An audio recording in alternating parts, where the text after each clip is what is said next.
বন্ধুসকল আশা কৰোঁ সকলোৱে ভালে আছে। এতিয়া আহিছোঁ আৰু এটা নতুন ভিডিঅ' লৈ। চাওক বন্ধুসকল, অলপ আগতে মই ভিডিঅ' এটা আপলোড কৰিছিলোঁ যে থাৰ্ড মেৰিট লিষ্ট আজি পাব্লিছ হৈছে, অৰ্থাৎ অলপ আগতে পাব্লিছ হৈছে। কিন্তু তেতিয়ালৈকে কোনো ধৰণৰ ন'টিচ দিয়া নাছিল, কিন্তু এতিয়া ন'টিচটো দিছে। কিন্তু ন'টিচটো অলপ পিছতহে দিয়ে। মই আপোনাক এইটো ক্লিয়াৰিফিকেশ্যন দি আছোঁ যে ছেকেণ্ড ৰাউণ্ডতো মই চাইছোঁ যে লিষ্ট ওলোৱাৰ অলপ পিছত ন'টিচ ইয়াতে যি DTE সামাৰ্থৰ অফিচিয়েল ৱেবছাইট আছে সেইটোত ইয়াতে আহি যায় ন'টিফিকেশ্যনত। কিন্তু এই চাওক এতিয়া ন'টিচ এতিয়া আহি গৈছে আৰু এই ন'টিচত কি কি কৈছে ইয়াৰ ওপৰতে ভিডিঅ'টো হ'ব গৈ আছে। অতিকে গুৰুত্বপূৰ্ণ ভিডিঅ', আপোনালোকে অলপো স্কিপ নকৰিব। বৰক দেৰি নকৰি ভিডিঅ'টো আৰম্ভ কৰোঁ। কিন্তু তাৰ আগত যদি আপোনালোকে চেনেলখনত নতুন হয় তেনেহ'লে ভিডিঅ'ত এটা লাইক কৰি চেনেলটো ছাবস্ক্ৰাইব কৰি ন'টিফিকেশ্যনটো অল কৰি ৰাখিব, যাতে সকলো ধৰণৰ ভিডিঅ' আৰু ইনফৰমেশ্যন আপোনালোকে সৰ্বপ্ৰথমত চাব পাৰে। গতিকে বলক বন্ধুসকল ভিডিঅ'টো আৰম্ভ কৰোঁ। চাওক বন্ধুসকল, মোৰ মোবাইলৰ স্ক্ৰীণত এতিয়া সেই ন'টিচটো আহি গৈছে। চাওক ইয়াতে দিয়া আছে ইম্পৰ্টেণ্ট ইনষ্ট্ৰাকশ্যনছ টু কেণ্ডিডেট এলাউটেড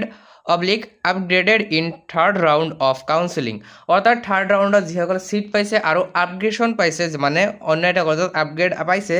তেওঁলোকৰ বাবে ইম্পৰ্টেণ্ট ইনষ্ট্ৰাকশ্যনছ ইয়াতে দিয়া আছে। গতিকে বলক চাওক ইয়াতে কি কি লিখা আছে। গতিকে চাওক এক নম্বৰত দিয়া আছে কি freshly allotted candidates new allotment, অৰ্থাৎ যিসকলে নতুন ছিট পাইছে must accept the seat within the given time period and visit the allotted institution carrying all required documents including the allotment letter in original, one of photocopies and 4 passport size photos. So ইয়াতে কি দিয়া আছে, যিসকলে third ৰাউণ্ডত seat পাইছে তেওঁলোকে যোনটো কলেজত ছিট পাইছে সেইটো কলেজত ভিজিট কৰিব লাগিব সেই নিৰ্দিষ্ট সময়ৰ আগত। আৰু সময়টো কেতিয়া আছিল চাওক ইয়াতে অফিচিয়েল ৱেবছাইটত দিয়ে আছে। মোৰ এইটো চিয়ৰলি মনত নাই, চাগে এইটো 25ৰ পৰা 28 জুলাইৰ ভিতৰত সময়টো আছিল আৰু আপোনালোকে একচেপ্ট কৰিব লাগিব 27 জুলাইৰ আগত। চাওক তাৰ লগত কি কি লৈ যাব লাগিব, সকলোবোৰ এপ্লাই কৰোঁতে যিসকল আপোনালোকে ডকুমেণ্টছ হৈছিল, মই তাৰ ওপৰত আগতে ভিডিঅ' বনাইছোঁ আৰু মই অহা দিনবোৰতো ভিডিঅ' আপলোড কৰিম। অহাকালি আপোনালোকে ভিডিঅ' পাই যাব, চিন্তা কৰিব নালাগে। গতিকে আপোনালোকে চেনেলটো ছাবস্ক্ৰাইব কৰি ৰাখিব, যাতে ভিডিঅ' আপলোড হোৱাৰ লগে লগে আপোনালোকে চাব পাৰে। অৰিজিনেল ডকুমেণ্টছ লগতে এটা ফটোকপি আপোনালোকে লৈ যাব for physical document verification and admission within the stipulated period as mentioned in the timeline published in the website সেই আগৰ ন'টিচটো দিয়া আছিল টাইমলাইন, সেইমতে আপোনালোকে যাব লাগিব। চাওক 2 নম্বৰত কি দি আছে for candidates already admitted in first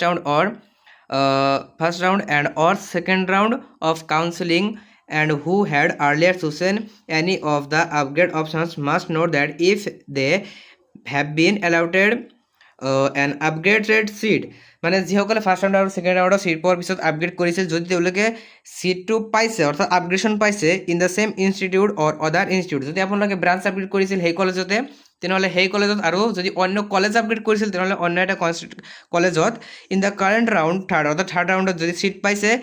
he or she must accept the upgraded seat, গতিকে তাই বা তেওঁ সেই ছিটটো কিন্তু একচেপ্ট কৰিব লাগিব, এইটো বাধ্যতামূলক হয়। এণ্ড ভিজিট দ্য ইনষ্টিটিউট, আৰু সেই ইনষ্টিটিউটখন ভিজিট কৰিব লাগিব অৰিজিনেল ডকুমেণ্টছ আৰু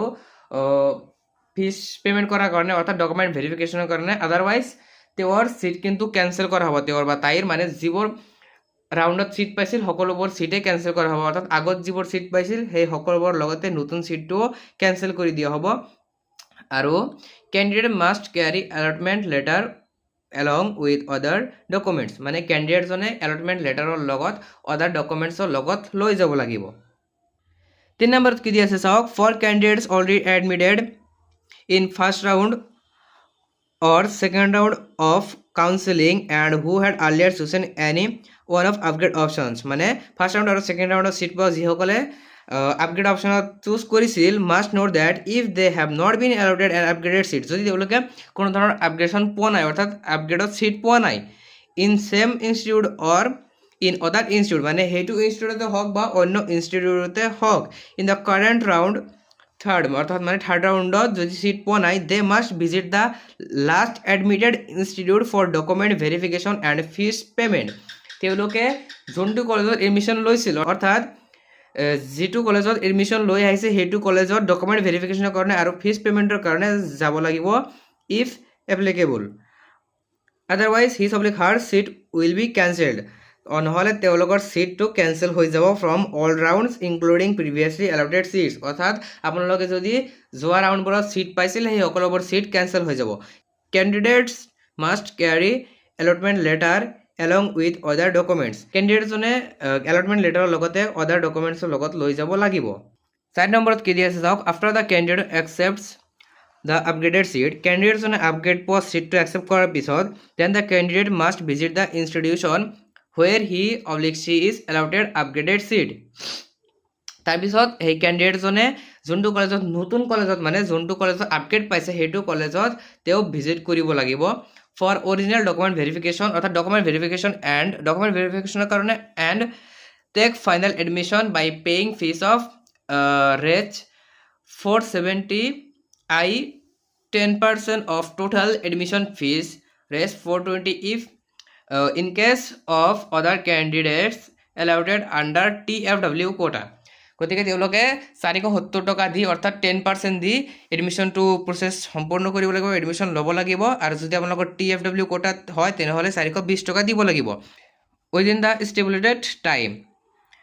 মানে যি নিৰ্দিষ্ট সময় আছে সেই নিৰ্ধাৰিত সময়ৰ ভিতৰত they are also informed to carry all necessary documents related to their previous allotment and admission মানে সিহঁতক যোৱা এডমিশ্যনত যিবোৰ ডকুমেণ্টছ লৈ গৈছিল আৰু এলটমেণ্টত মানে সেই সকলোবোৰ ডকুমেণ্টছে লৈ যাব লাগিব বন্ধুসকল চাওক 5 নম্বৰত কি দিয়া আছে if the candidate is upgraded in the same institute যদি আপোনালোকে সেই মানে যিটো কলেজত এডমিশ্যন লৈছে সেইটো কলেজতে ব্ৰাঞ্চ আপগ্ৰেড কৰিছিল where he and she had initially deposit the admission fees যত মানে আপোনালোকে deposit fees to মানে admission fees to deposit কৰিছিল and she finally freezes his or her upgraded seat আৰু আপোনালোকে সেইটো কলেজতে সিটটো ফ্ৰিজ কৰিব বিচাৰিছে মানে যেটো আপগ্ৰেড পাইছে সেই সিটটো then the candidate need not to pay the extra amount I res of 470 or 424 TFW তেনেহ'লে আপোনালোকে সেই 470 বা 420 টকা পেমেন্ট কৰিব নালাগে 6 নম্বৰত কি আছে বলক চাও in case of any doubts queries candidates are informed to contact the coordinator views of the allotted institute মানে যদি আপোনালোকৰ কিবা জানিবলগীয়া বা কিবা ডাউট থাকে তেনেহ'লে আপোনালোকে সেই যোনটো কলেজত এডমিশ্যন লৈছে সেই এডমিশ্যনৰ কোঅৰ্ডিনেটৰক বা ভিউছক কন্টাক্ট কৰিবলৈ কৈছে the contact notes of coordinators may be found the following link মানে এই কোঅৰ্ডিনেটৰৰ কন্টাক্ট নংস মানে নাম্বাৰটো আপোনালোকে এই তলত দিয়া লিংকত গৈ চাব পাৰিব গতিকে বন্ধুসকল আজিৰ ভিডিওটো এইখিনি আছিল চাওক ভিডিওটোৰ মেইন উদ্দেশ্য হ'ল যে নোটিছ দিছে আৰু সেইটো বহুতে পঢ়ি কিজনি বুজি নাপাব আৰু মই আপোনালোকক গোটেইখিনি হয়তো বুজাই দিবলৈ চেষ্টা কৰিছোঁ গতিকে এই ভিডিওটো এইখিনি আছিল আৰু বন্ধুসকল ভিডিওটো চাই যদি আপোনালোকৰ অলপ হেল্প হৈছে আপোনালোকে চেনেলটো সাবস্ক্ৰাইব কৰি ভিডিওটোত এটা লাইক কৰি দিব লগতে নোটিফিকেশনটো অল কৰি ৰাখিব যাতে সকলো ধৰণৰ ভিডিও আপলোড হোৱাৰ লগে লগে আপোনালোকে চাব পাৰে আৰু বন্ধুসকল আজিৰ এই ভিডিওটো এইখিনি আছিল লগ হ'ব নেক্সট ভিডিওত ধন্যবাদ